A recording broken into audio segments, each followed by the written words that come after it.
તો સુરત ખાતેથી મહત્વના સમાચાર હાલ પ્રકાશમાં આવી રહ્યા છે। સુરત ખાતેથી વિગતો મળી છે, જ્યાં કાપડ ઉદ્યોગની સમસ્યા નિવારવા માટે ફોર્સ બની છે।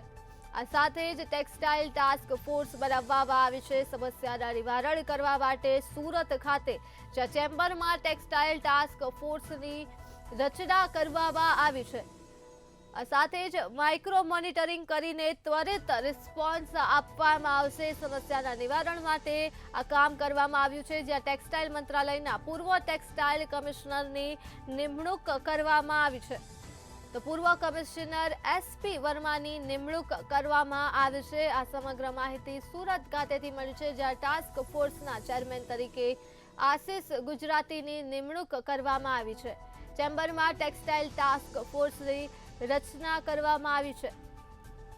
માઇક્રો મોનિટરિંગ કરીને ત્વરિતપણે રિસ્પોન્સ આપવામાં આવશે અને સમસ્યાનું નિવારણ થશે। ત્યારે ટેક્સટાઇલ મંત્રાલયના પૂર્વ ટેક્સટાઇલ કમિશનરની નિમણૂક કરવામાં આવી છે અને આ સાથે જ માહિતી મળી રહી છે સુરત ખાતેથી, જ્યાં કાપડ ઉદ્યોગની સમસ્યા નિવારવા માટે ફોર્સ બનાવવામાં આવી છે। ટેક્સટાઇલ ટાસ્ક ફોર્સ છે, જેની રચના કરવામાં આવી છે।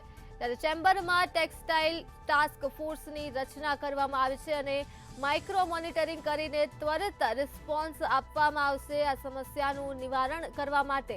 તો ટેક્સટાઇલ મંત્રાલયના પૂર્વ ટેક્સટાઇલ કમિશનરની નિમણૂક કરવામાં આવી છે અને પૂર્વ કમિશનર SP વર્માની નિમણૂક કરવામાં આવી છે સુરત ખાતે, અને ટાસ્ક ફોર્સના ચેરમેન તરીકે આશિષ ગુજરાતીની નિમણૂક કરાઈ છે।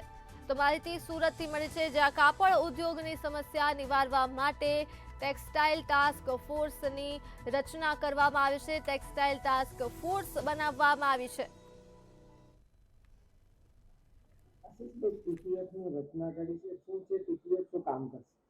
ટેક્સટાઇલ ટાસ્ક ફોર્સ એટલે એક કમિટી એવી છે કે જેમાં સુરતના જેટલા બી ટેક્સટાઇલના સેક્ટર છે, જે યાર્ન બનાવવા એટલે સ્પિનર્સથી લઈને ગાર્મેન્ટ સુધીના એ બધા સેક્ટર્સના સ્ટેક હોલ્ડર્સની એક કમિટી બની છે અને એનો ઉદ્દેશ એ છે કે ભાઈ આપણે જે 2047માં આપણે સુરત ગ્લોબલ ઇકોનોમિક હબને જે ટાર્ગેટ આપવામાં આવ્યો છે, એ ટાર્ગેટમાં ટેક્સટાઇલ અને હીરા ઉદ્યોગનો બહુ મોટો ફાળો હશે।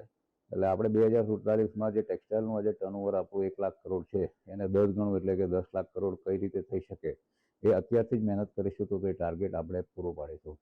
સાથે સાથે એક સંકલન બહુ સારી રીતે રહેશે।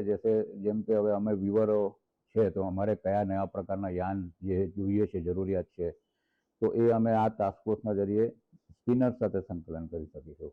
અને જે ગાર્મેન્ટર છે, એક્સપોર્ટર છે, ટ્રેડર છે, એમને કયા નવા પ્રકારના ફેબ્રિકો જોઈએ છે, તો એ સંકલન સારી રીતે થઈ શકશે।